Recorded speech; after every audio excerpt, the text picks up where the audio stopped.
See, this is a traditional hot rods. This is from the period when it started.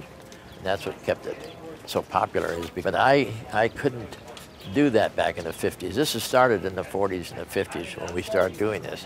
But I couldn't do that. I had to change the face of hot rods back in the 50s. That's why I created the a la carte.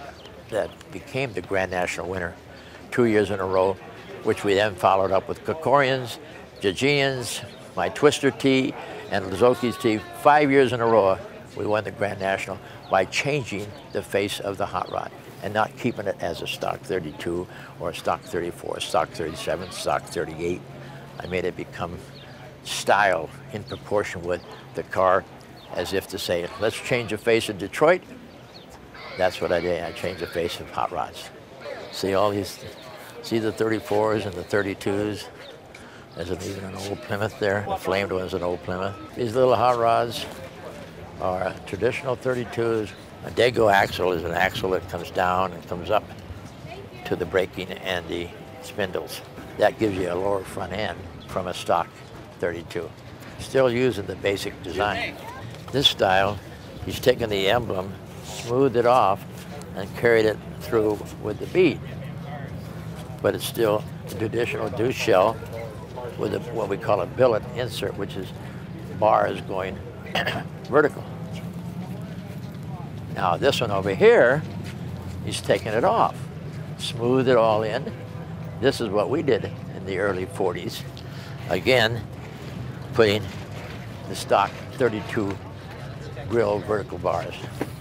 On that one over here, you see that side panels have got louvers. Those louvers are stamped in for more air and ventilation to go into the engine compartment. Then you go over to this one over here, and it's solid panels. Those were the two things that were started way back in the early 50s. You'll see that design carried through to today.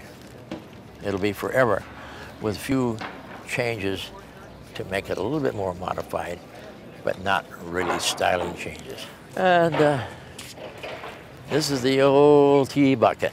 And this is a T-bucket, what they call a rod pickup, because it's got a pickup bed that's shortened, 23, special tube frame, different size engine. Looks like about a 289 or a 360 Ford Cobra engine. And you'll notice that this one here does not have brakes in the front. No front brakes. Usually they use disc brakes like those two cars over there. This one here, the old T, sometimes they don't. And I don't know if they got discs in the back or drums.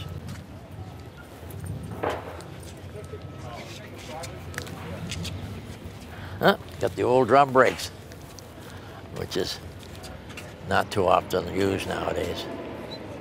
Another typical, what they call a 32 Ford Roadster, either bodied style, a high boy, or lowered. Well, here we are out at SoCal, and of course you never go to Southern California without meeting the granddaddy of all hot rods, my dear.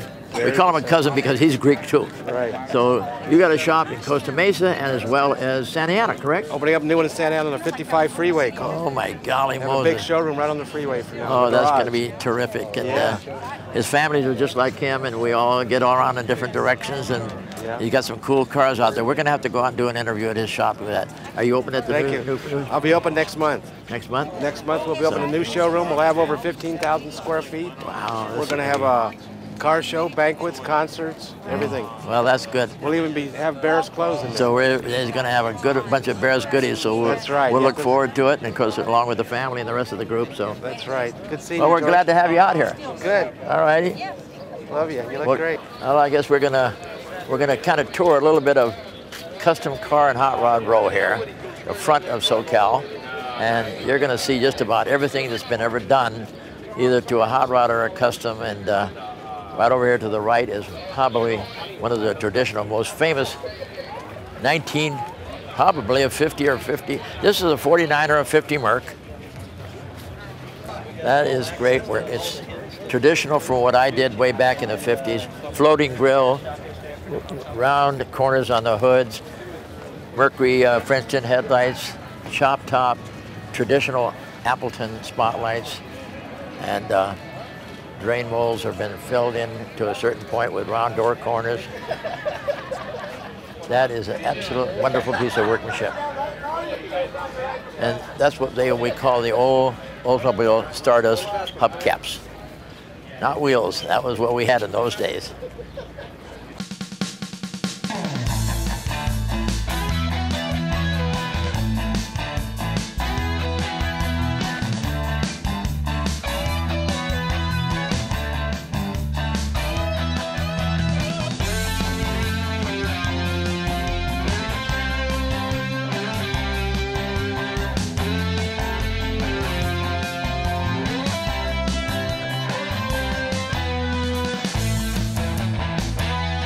Let's go look at the parade of hot rods coming in from all over the United States. You'll notice some of the license plates: Arkansas, Tennessee, Ohio, Texas, Connecticut, Florida.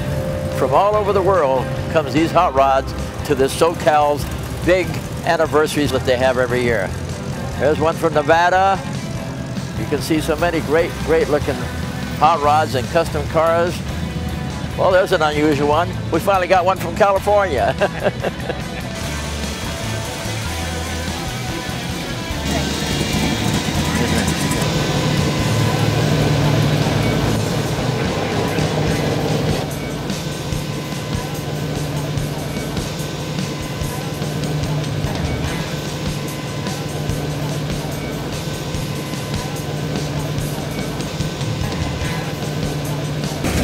Wow, look at these guys. This is great, huh?